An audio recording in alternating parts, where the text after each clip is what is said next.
ചിലവരുടെ ചില വാഹനങ്ങൾ ചില ഏരിയയിൽ അവരുടെ ഐഡൻറ്റിറ്റി ആയിരിക്കും. അതേപോലെ തന്നെ നമ്മൾക്കും വന്നാണ് ഈ ഒരു വണ്ടിയാണ് 2005 മോഡൽ ടവേര. കസ്റ്റമർ ഉദ്ദേശിക്കുന്നത് same painting, same look, stock look, അതായത് വണ്ടി എങ്ങനെയാണുള്ളത് ആ ഒരു ലുക്കിലേക്ക് തന്നെ നിലനിർത്തുക. 2005 ആയതുകൊണ്ട് തന്നെ പെയിൻറ്റിങ്ങിന് ചെറിയ ഫെയ്ഡും കാര്യങ്ങളൊക്കെ വന്നിട്ടുണ്ട്. പക്ഷേ മേജറായിട്ട് വേറെ ഇഷ്യൂസും കാര്യങ്ങളൊന്നുമില്ല. പ്ലാറ്റ്ഫോം അഴിച്ചു നോക്കിയപ്പോൾ ചെറിയ രീതിയിൽ പാച്ചിൻ്റെ ഇഷ്യൂ ഉണ്ടായിരുന്നല്ലാണ്ട് വേറെ ഇഷ്യൂസ് അങ്ങനെ മേജറായിട്ടൊന്നും ഉണ്ടായിരുന്നില്ല. വണ്ടി ചെയ്യാൻ പോകുന്നത് സെയിം കളർ തന്നെയാണ്. അതേപോലെ തന്നെ സീറ്റിന് ചെറിയ ഓൾട്രേഷൻ കാര്യങ്ങളൊക്കെ വരുത്തുന്നുണ്ട്. സെൻറ്റർ സീറ്റ് ശരിക്കും ബെഞ്ച് സീറ്റായിരുന്നു. അതിന് വ്യത്യസ്തമായിട്ട് നമ്മളുടെ 7 സീറ്റ് മാറി 2 ബക്കറ്റ് സീറ്റ് നമ്മൾ സെൻറ്റർ സീറ്റിൽ ആഡ് ചെയ്യുന്നുണ്ട്. ബാക്കി ഫുൾ പെയിൻറ്റിങ് കാര്യങ്ങൾക്കൊക്കെ വേണ്ടി വന്നിട്ട് ഒരു വണ്ടിയാണ്. അപ്പോൾ നമുക്ക് അതിൻ്റെ വർക്കിലേക്ക് പോവാം.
അപ്പോൾ നമ്മളുടെ ടവേര അതേ പെയിൻറ്റിങ്ങിന് വേണ്ടി കയറി പെയിൻറ്റിങ് കാര്യങ്ങൾ ഇതേ അണ്ടർകോട്ട് കാര്യങ്ങളൊക്കെ അടിച്ച് കഴിഞ്ഞിട്ടുണ്ട്.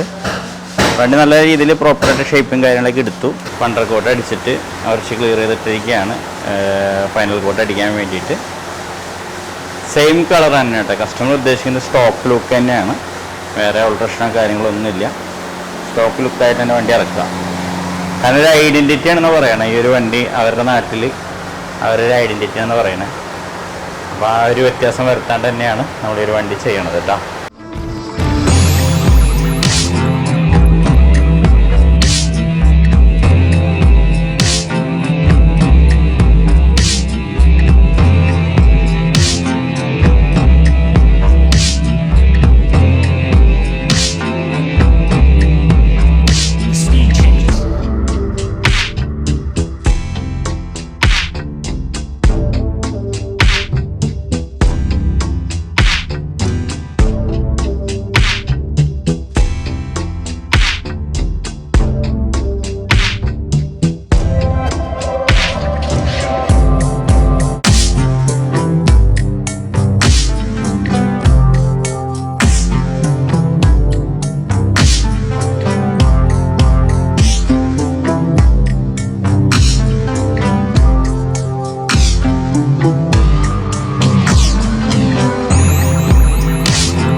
അപ്പോൾ നമ്മുടെ ടവേര പെയിൻറ്റിങ് കാര്യങ്ങളെല്ലാം കഴിഞ്ഞിട്ട് സെറ്റിങ്ങിന് വേണ്ടിയിട്ട് റെഡി ആവുകയാണ്.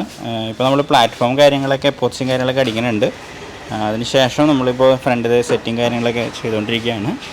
ഹെഡ്ലൈറ്റും കാര്യങ്ങളും അതേപോലെ ഫ്രണ്ടിലെ ബമ്പറും കാര്യങ്ങളെല്ലാം പഴയ തന്നെയാണ് ഇതിൻ്റെ സെറ്റ് ചെയ്യണത്. ഒന്നും പുതിയ പാർട്സുകളില്ല. ഫ്രണ്ടിലെ ഗ്രില്ല് കസ്റ്റമർ റീപ്ലേസ് ചെയ്യാൻ പറഞ്ഞിട്ടുണ്ട്. അത് റീപ്ലേസ് ചെയ്യണം നമുക്ക്. ബാക്കിയെല്ലാം സ്റ്റോക്ക് ലുക്ക് തന്നെയാണ് കേട്ടോ. ഒരു വ്യത്യാസം കാര്യങ്ങളൊന്നും വരുത്തുന്നില്ല. അടിച്ചിരിക്കുന്ന പെയിൻ്റ് അടക്കം മുന്നുണ്ടായിരുന്ന പെയിൻ്റ് തന്നെയാണ് അടിച്ചിരിക്കുന്നത്.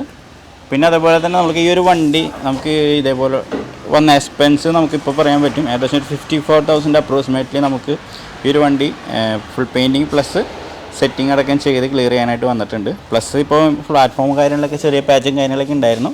അതിൻ്റെ കുറച്ച് പൈസ അഡീഷണൽ വരാൻ ചാൻസ് ഉണ്ട് കേട്ടോ. ഓക്കെ, അപ്പോൾ അതിൻ്റെ സെറ്റിംഗ് കാര്യങ്ങളൊക്കെ രാജേഷേട്ടൻ ചെയ്തുകൊണ്ടിരിക്കുകയാണ്. ഫ്രണ്ട് സെറ്റിംഗ് കാര്യങ്ങൾ ഇപ്പോൾ ടവേറ എന്ന് പറഞ്ഞാൽ എല്ലാം മെറ്റൽ ബമ്പറുകളാണ് വരുന്നത്. നമ്മൾ നോർമൽ ഇന്നോവയും അതേപോലെ തന്നെ സ്വിഫ്റ്റ് കാര്യങ്ങളെല്ലാം സെറ്റ് ചെയ്യണ മാതിരി പെട്ടെന്ന് അതിൻ്റെ വർക്ക് നടക്കില്ല. മെറ്റൽ ബമ്പറാകുമ്പോൾ പ്രോപ്പറായിട്ട് സീറ്റിംഗ് കാര്യങ്ങളൊക്കെ വരുത്തേണ്ടതായിട്ടുണ്ട്. അപ്പോൾ അതിനുള്ള ഫൈനൽ സെറ്റിംഗ് കാര്യങ്ങളൊക്കെ ചെയ്യണം കേട്ടോ ഇവിടെ.